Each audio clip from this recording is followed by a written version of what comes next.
Olá, amigos! Está no ar Sindicep Entrevista, um espaço para discussão de temas relevantes para os servidores públicos e toda a sociedade. Você pode acompanhar em nosso site, em nossas redes sociais e também pela TV Alternativa, canal 19.1, aos sábados e domingos, às 10h30. No programa de hoje, vamos receber o sociólogo e cientista político Alderico Santos, que também é professor do Instituto Federal de Educação, Ciência e Tecnologia do Maranhão, IFMA. Na pauta, polarização política, ideológica, processo eleitoral de 2024 e suas consequências para a eleição de 2026. Professor Alderico, seja bem-vindo ao nosso programa. Eu que agradeço aí pela receptividade, por esse momento de nós podermos estar aqui debatendo sobre as grandes questões locais e nacionais, para que, através desse debate, a gente possa criar uma mente bem crítica e reflexiva dos nossos telespectadores e ouvintes de um modo geral. Professor, depois do golpe jurídico parlamentar que derrubou a presidenta Dilma, foi criada uma atmosfera de beligerância no país, consolidando uma polarização entre direita e esquerda. Como é que o senhor vê o resultado dessas eleições, agora, em se tratando desse tema? Olha, a polarização é um termo assim muito complexo para a gente definir, explicar, porque a polarização ela se dá entre dois polos totalmente antagônicos, né? De um lado, nós temos um extremismo de direita, mas nós não temos um extremismo de esquerda. O próprio governo do Lula, ele se caracteriza mais como um governo, uma posição de centro-esquerda. Essas eleições demonstraram muito isso. Muita gente diz assim, essa esquerda perderam. Eu acho que houve um ganho muito grande nessas eleições para as esquerdas. É preciso que a gente reflita que não é apenas o PT, o PSOL, que sejam os partidos definidores do que é esquerda no país.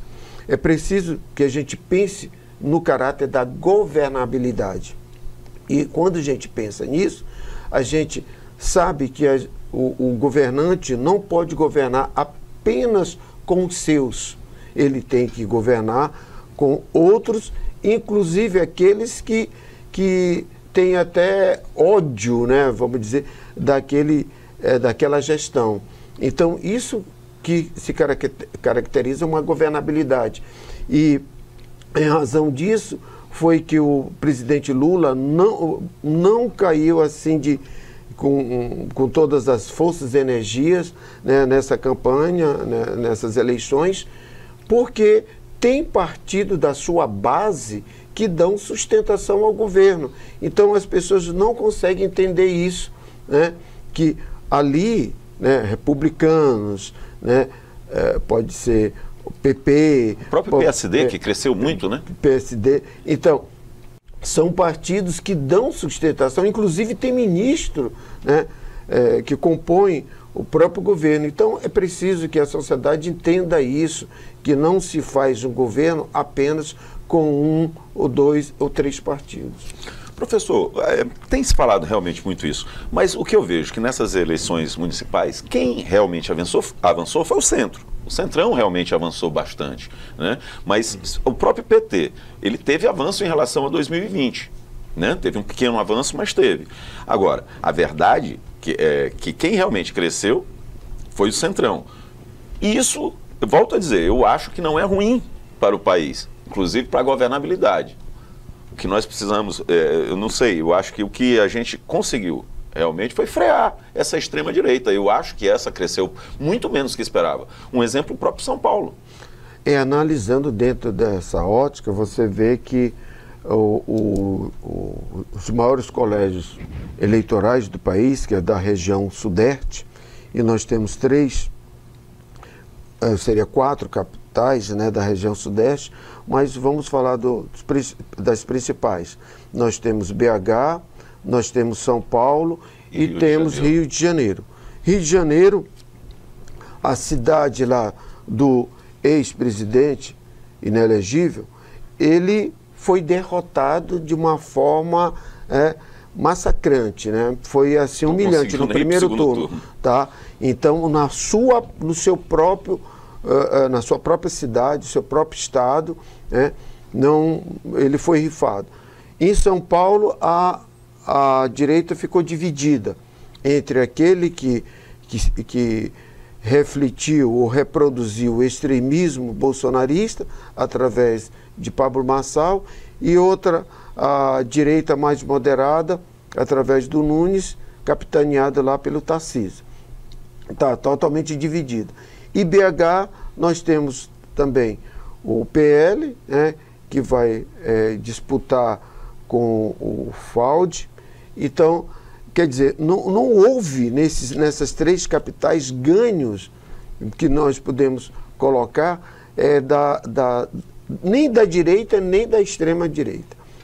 Não houve. Analisando através desses grandes colégios eleitorais, a gente percebe que houve, dentro dessa eleição majoritária, que é essa que é definidora, a majoritária, não é a proporcional, ela é muito importante para a gente vislumbrar 2026. Professor, isso também mostrou que o Bolsonaro não é mais capaz de mobilizar tanto assim quanto era esperado, né? Esse resultado. Na verdade, o Bolsonaro, ele é um líder carismático. Ele não é homem de fazer acordo, ele não tem competência para isso. Ele nunca fez acordo. Sempre teve os seus prepostos que assim o fizeram. Fazer negociação, isso não é com ele, ele não sabe fazer isso. Ele não sabe conversar, ele não sabe se articular. Então ele entra, né, é igual aquela pessoa sedutora que para conquistar seu companheiro ou companheira, entra com a beleza, entra com aquela roupagem bonita, toda assim, bem estereotipada, mas por dentro é totalmente vazia, tem conteúdo. Eu faria essa metáfora, né, para caracterizar o que seria o Bolsonaro. Então, ele é um líder? Carismático? Porque tem pessoas que se identificam com essa postura dele, pessoas que são desse jeito e dizem, eu queria ser igualzinho a ele, ou eu não tenho coragem de dizer o que ele fala, né? Eu penso assim, então ele me representa. Usa como escudo. Isso. Nós vamos fazer um pequeno intervalo e já voltamos. Servidor Público Federal, venha filiar-se ao Sindicep e participe do exclusivo Clube de Benefícios, criado especialmente para você. São dezenas de parceiros, da área médica ao setor de serviços, com descontos especiais para a família Sindicep. Garanta já para você e seus dependentes as vantagens de ser filiado ao Sindicep. Estamos de volta com o professor Alderico Santos. Professor, esperava-se muito, né, de uma polarização entre o lulismo e o bolsonarismo nessa eleição. Isso praticamente não aconteceu, com exceção de Fortaleza, em alguns lugares assim bem restrito. Qual a explicação para isso? Qual a justificativa para isso?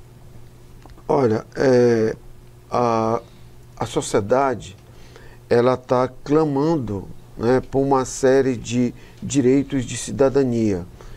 Então, a definição para a sociedade é de políticas públicas que possam agregar valor na sua qualidade de vida.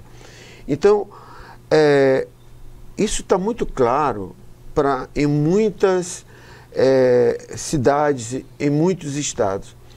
Entretanto, a gente sabe que existe o radicalismo. Ela existe nas relações nossas, familiares, pessoais.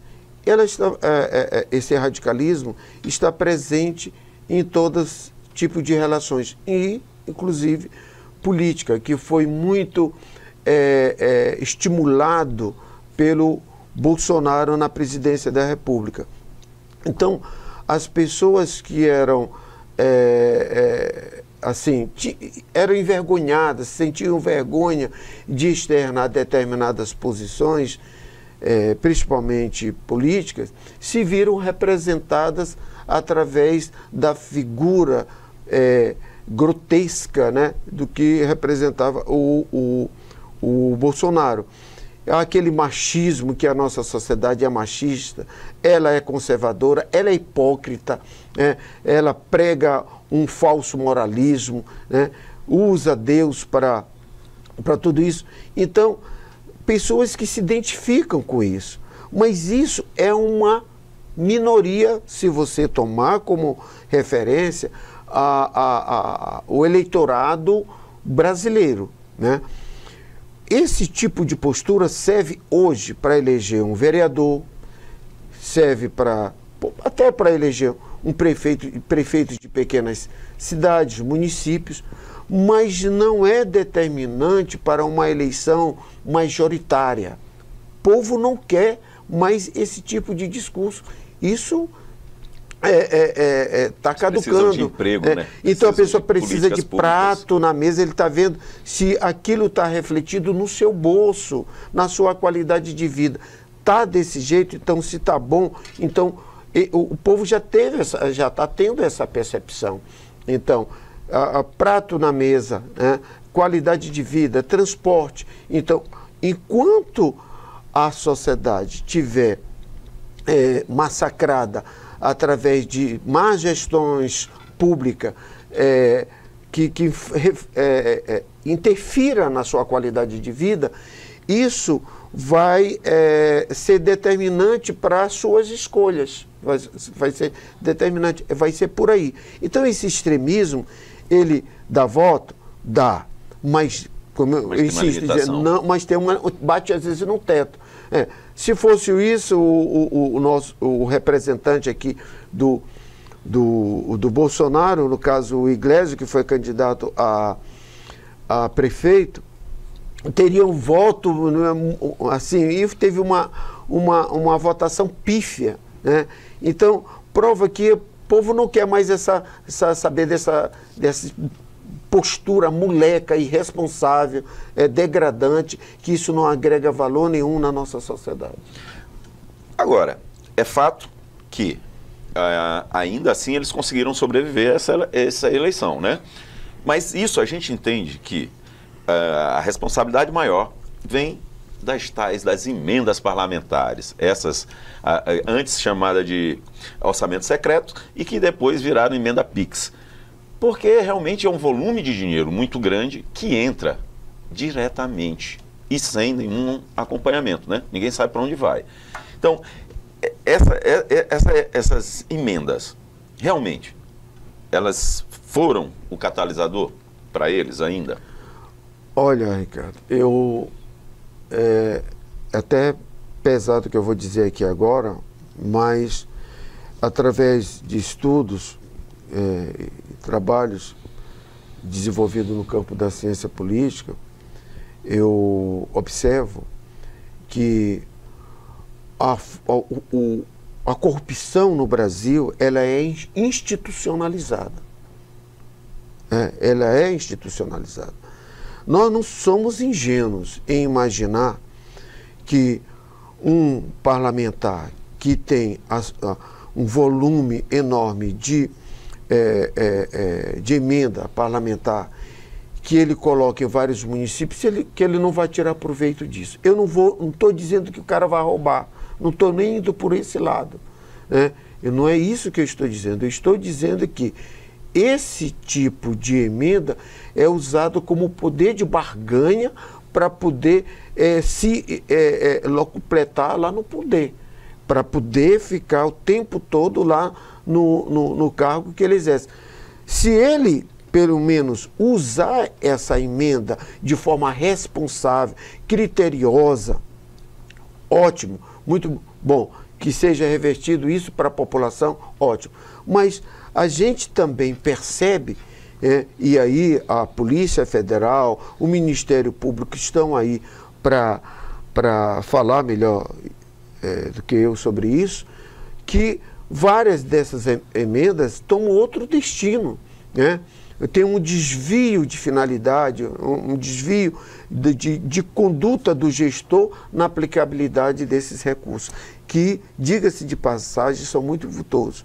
Então, a gente sabe de um parlamentar que se elege, por exemplo, com para deputado federal, 60 mil votos, por exemplo, e sabe muito bem manusear essas emendas, e aí quero chamar a atenção de uma outra característica, do que nós falamos há pouco do centrão, né, da direita, que a direita, na verdade, no Brasil, ela, eu diria, não existe oposição, existe um grupo de oposição, porque eles não conseguem viver sem o poder, sem o governo. Quer dizer, utiliza essas verbas, né, essas emendas parlamentares para se manter. Então coloca em vários municípios e ele dobra a quantitativo de votos. Se teve 60 mil, passa a ter 120. Como é que foi que esse cara dobrou em 4 anos o quantitativo de votos? Porque ele pegou várias prefeituras, pegou as emendas, né? E que não... Aí tem outra situação também para a gente falar, que o Supremo já falou, isso em outras palavras, de ser criminosa a forma como essas emendas são distribuídas. Não existe transparência. E aí nós temos o primeiro-ministro aqui no Brasil, que é o Arthur Lira, que controla essas emendas, quer dizer, o dinheiro público que deveria ser lá trabalhado pelo Executivo... É uma distorção de valores, realmente. E aí quem pega o dinheiro é o presidente da Câmara, ele que faz a distribuição do orçamento, conforme seu bel prazer, com aqueles que estão ali do lado dele e tal. Então, quer dizer, antigamente os parlamentares iam até o Executivo para pegar as emendas, reclamar e tudo. Hoje não, vão até o presidente da Câmara, que eu digo que é o nosso primeiro-ministro. É preciso que se repense isso. O ministro Flávio Dino, do Supremo, em boa hora, deu lá uns acostos lá usando essa expressão bem popular, no presidente da Câmara, para ter transparência. E o cara não pode, pelo menos transparência, e dizer assim, cara, como é que isso está sendo distribuído? Então, é uma coisa criminosa, mas criminosa. O deputado Glauber Braga, ele tem severas críticas nessa forma como o Arthur Lira maneja esses recursos, né? E ele faz uma demonstração lá de desvio, né?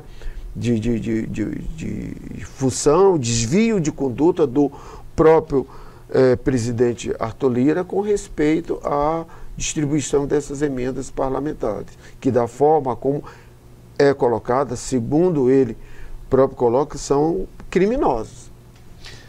Verdade. Nós vamos fazer um pequeno intervalo e já voltamos. Servidor Público Federal, venha filiar-se ao Sindicep e participe do exclusivo Clube de Benefícios, criado especialmente para você. São dezenas de parceiros, da área médica ao setor de serviços, com descontos especiais para a família Sindicep. Garanta já para você e seus dependentes as vantagens de ser filiado ao Sindicep. Estamos de volta com o sociólogo e cientista político Alderico Santos. Professor, e no Maranhão, como é que foi essa pseudopolarização? Ela existiu? Eu sempre digo que cada estado ele tem sua peculiaridade. É preciso que a gente que estuda essa questão política particularize a coisa diante do contexto de cada localidade. Contexto político, cultural, do Maranhão é diferente do Piauí, por exemplo, que é bem vizinho nosso. Então, que por sua vez é diferente do Ceará, que por sua vez é diferente do Sul. Então a gente não pode, algumas questões a gente pode analisar de forma abrangente, envolvendo todo o território brasileiro. no mais de 5 mil municípios brasileiros, é difícil você colocar numa panela só. Então, aqui no Maranhão, onde eu estudei e continuo estudando, inclusive meu mestrado em ciência política foi justamente falando sobre a reprodução dos grupos políticos no Maranhão, e olha que eu defendi isso na final da década de 90, já são tantos anos, e continua a mesma coisa, né? Que aqui o nosso Estado tem uma característica: ninguém é oposição. Quem se elege aqui, ninguém é oposição. Você observa, 42 deputados na Assembleia Legislativa. Me diga ali, dos 42, quem realmente é oposição ao governo. Então, todos eles estão lá, até porque eles entendem que se eles não tiverem afinado lá com o governo, eles não garantem a sua reeleição. Eles precisam da mão do Estado para poder fazer. As patas dos leões são muito fortes, realmente, isso. Né? Você coloca isso na prefeitura, por exemplo, no caso de São Luís, é a mesma coisa, né? Você vê como alguns vereadores que foram reeleitos, mais de 60%, garantiram a sua reeleição, que é um número alto, né? Eu diria que 40% de renovação é pouco. É pouco. É muito pouco. Então, e que, na verdade, depois podemos falar sobre isso, que não houve renovação, né? Houve renovação, você trocar 6 por meia dúzia não é renovação. Pois bem, então, essas pessoas que foram reeleitas, todos eles ali eram governistas, tá? Estava ali, estava PT, foram pessoas que aprovaram tudo que o prefeito quis, né? Os grandes projetos, o próprio plano diretor, que sofreu muitas críticas por parte do campo progressista, foi aprovado lá pelo PT, por exemplo, lá do coletivo, e que saltou, por exemplo, de 2 mil e poucos votos para quase 10 mil, quer dizer, quase quintuplica o seu total de votos. Isso não foi por acaso, né? Isso talvez foi o partido que o coletivo que mais cresceu em termos proporcionais nessa eleição, em termos de voto, foi o coletivo, que teve um salto brutal, né? De 2 mil, esse partido não vai se eleger, não vai se reeleger. Então, para mim foi uma surpresa, né? Assim, muito grande. Eu sei que eles têm todo o mérito, né? Para isso, lutaram, né? O grupo lá do Jonatas fez um trabalho super interessante, inclusive na comunidade, na base que eles fazem. Então, eles mereceram. Não é nenhum demérito esse tipo de situação, quando o representante de lá do povo chega lá até o governo para pedir benefícios para a sua comunidade, para a coletividade de modo geral. Esse é que é o papel exatamente do vereador, no caso. Agora sim, o senhor falou que a Câmara que estava era muito assim, aprovou tudo que o prefeito queria. Mas, de certa forma, pelo menos no último ano, houve uma pressão muito grande, né? Principalmente por conta do Paulo Vitor, de tentar derrubar o prefeito de qualquer forma. Não conseguiu. E, para desespero deles, foi o ano de mais obras do prefeito, né? O que o catapultou essa vitória acachapante de 70%, que ainda não tinha acontecido. Sim. Aqui em São Luís isso é inédito, né? Uma reeleição com uma vantagem tão grande. Isso enfraquece a Câmara? Não, a Câmara ela é um outro poder, né?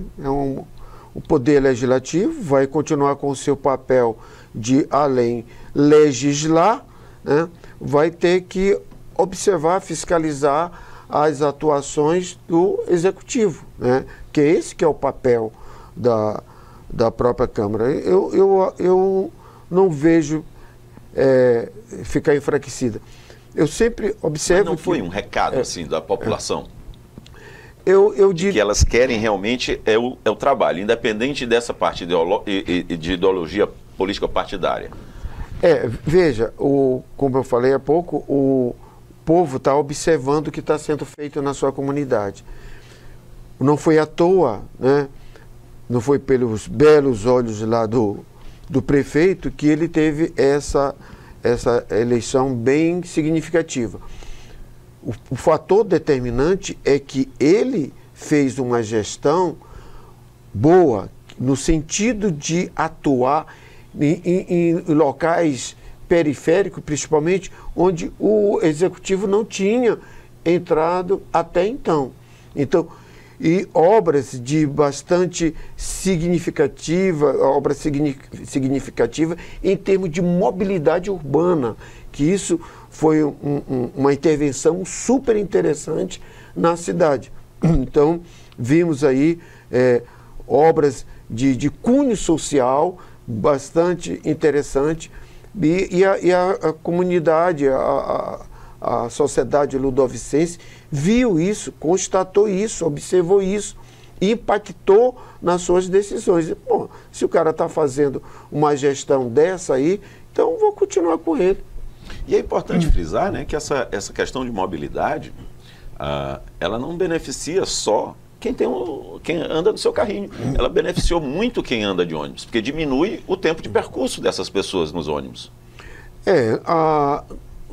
Nós, eu digo assim, o estado do Maranhão é um estado paupérrimo, né? E aqui São Luís também acompanha esse estado de miséria que é refletido através dos nossos indicadores econômicos e sociais, né, que atestam o grau de pobreza que nós vivemos. Então, as carências da sociedade são muitas.